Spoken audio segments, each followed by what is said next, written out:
Mon nom est Selena Frost. Et il y a 3 mois, j'ai regardé ma manager détruire une année de labeur devant tout le bureau. Elle a qualifié mes dossiers clients de stupidités inutiles, puis a tout supprimé pendant que mes collègues restants assist dans un silence total. Si quel n'y comprenait pas, c'est que ces fichiers n'étaient pas de simples notes et plannings. Ils représentaient le fil invisible qui maintenait ensemble les plus importantes relations clients de l'entreprise, ainsi que des millions de dollars de futurs contrats. 30 secondes après avoir tout effacé, mon téléphone a sonné avec une offre qui allait changer ma vie pour toujours. Ce moment est devenu le début de la plus satisfaisante histoire de revanche professionnelle que j'aurais pu imaginer. 18 mois plus tard, j'avais rejoint une entreprise de conseil appelée Northville Solutions en tant que coordinatrice du support client. Le poste semblait simple sur le papier, mais l'entreprise l'était secrètement pour retenir ses clients importants. Ma supérieure, Cassandra Vale, croyait que les affaires devaient s'y concentrer uniquement sur les chiffres et la rapidité. Elle détestait les longues conversations avec les clients et pensait que la communication personnelle était une perte de temps précieux. Mais après seulement quelques semaines, j'ai compris que les clients en avaient assez d'un service froid et robotique. Ils voulaient quelqu'un qui les écoutait vraiment et les traitait comme des êtres humains plutôt que comme des numéros de compte. J'ai donc commencé à faire de petites choses dont personne d'autre ne se souciait. Je me souvenais des anniversaires, des dates familiaux, des objectifs professionnels et des difficultés personnelles que les clients mentionnaient en passant lors de nos conversations. Un client nommé Marcus m'avait dit que son père se remettait d'une opération lors d'un appel de routine. 2 semaines plus tard, je lui ai demandé comment allait son père, et il semblait stupéfait que quelqu'un s'en souvienne. Une autre client nommée Helena célébrait le 10e anniversaire de son entreprise. Je lui ai envoyé un message de félicitations attentionné. Si simple geste a conduit à un contrat supplémentaire valant des milliards de dollars pour notre société. Peu à peu, les clients ont cessé d'appeler la ligne générale et ont commencé à me demander directement. Ils me faisaient confiance parce que je me souciais de leur succès au-delà des factures et des paiements mensuels. Alors que la satisfaction des clients augmentait chaque mois, Cassandra devenait de plus en plus irritée par mon travail. Elle se plaignait constamment que je passais trop de temps à construire des conversations au lieu de terminer rapidement les appels. Lors des évaluations, elle critiquait mon style de communication et agitait des tableurs sous mon nez. Elle croyait que l'efficacité importait plus que la fidélité, la confiance aux les relations clients à long terme. Si que Cassandra n'y parvenait pas à comprendre, c'est que ces relations devenaient le fondement de la survie de l'entreprise. Les clients renouvelaient leurs contrats précisément parce qu'ils se sentaient respectés et appréciés. Finalement, notre PDG a salué l'amélioration de la fidélisation clients lors d'une réunion d'entreprise. Au moment où il a mentionné que la loyauté des clients avait atteint des niveaux records, j'ai vu l'expression de Cassandra s'assombrir immédiatement. Après la réunion, elle m'a conseillé prise de la cuisine et m'a accusé de transformer le lieu de travail en club social. Elle m'a ordonné de préparer un rapport complet documentant chaque interaction avec les clients. La mission était clairement destinée à m'humilier et à me faire perdre mon temps. Pourtant, j'ai soigneusement organisé chaque détail et créé un rapport massif expliquant comment la communication personnelle avait généré une croissance commerciale considérable.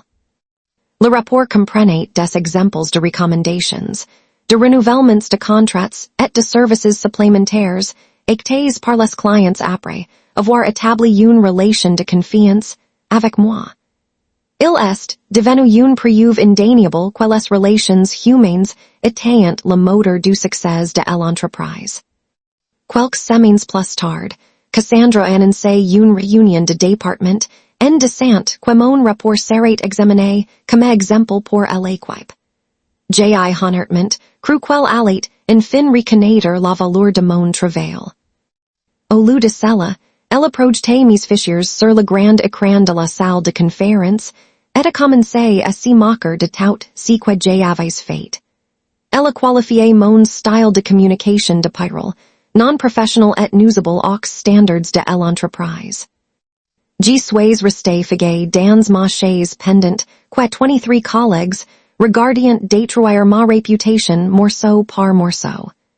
Chaque note personnelle et chaque conversation attentionnée sont devenues des sujets de moquerie publique.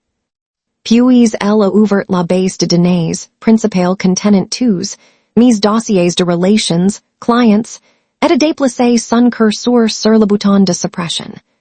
Elle a annoncé que l'entreprise revenait aux standards d'efficacité professionnelle. Avant que quiconque puisse réagir, elle a appuyé sur supprimer et a effacé une année entière de travail en quelques secondes. La salle est tombée dans un silence total tandis que chaque fichier disparaissait de l'écran à jamais. Cassandra semblait fière d'elle-même, convaincue d'avoir enfin prouvé son autorité. Mais elle a commis une erreur colossale qui allait bientôt tout détruire pour elle. Elle a supprimé les dossiers, mais elle n'y pouvait pas supprimer la confiance que j'avais déjà construite avec les clients.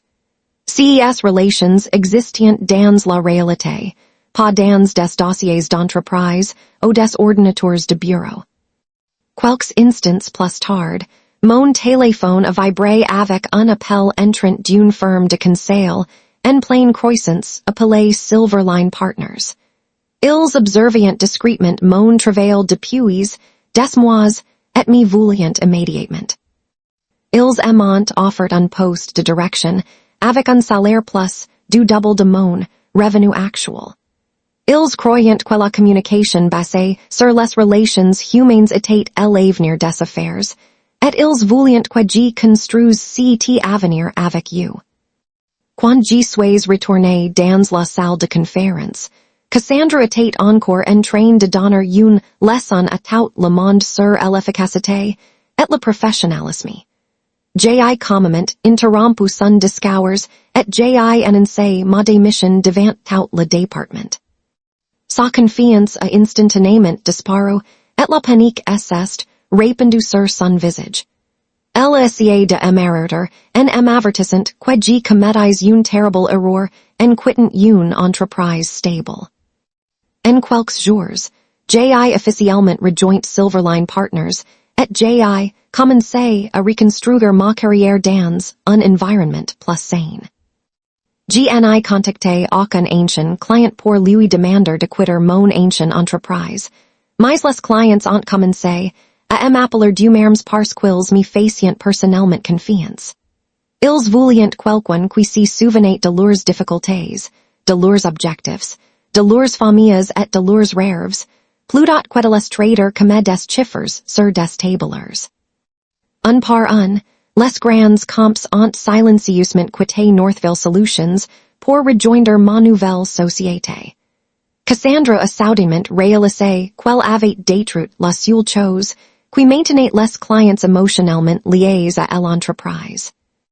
L'entreprise est bientôt entrée dans une crise financière massive alors que les revenus s'effondrent mois après mois. Des réunions d'urgence ont été organisées tandis que les dirigeants cherchaient désespérément des réponses pour expliquer ce désastre soudain. Finalement, le PDG m'a personnellement contacté et m'a offert un poste supérieur avec une autorité complète si j'y revenais. La même entreprise qui essayait me de mes méthodes voulait maintenant que j'y les sauve de l'effondrement, mais j'ai refusé, car le succès est, plus du quand il est construit, avec des personnes qui ont cru en vous dès le début. Silverline Partners valorisait la connexion, humaine bien, avant que la crise n'y force tout le monde, à en comprendre l'importance. Aujourd'hui, je dirige l'une des équipes de relations clients à la croissance la plus rapide de la région, et chaque jour me rappelle une vérité puissante. La meilleure vengeance en est, pas de détruire vos ennemis. C'est de réussir si complètement quils sont forcés de regarder pour toujours les conséquences de vous avoir sous-estimé.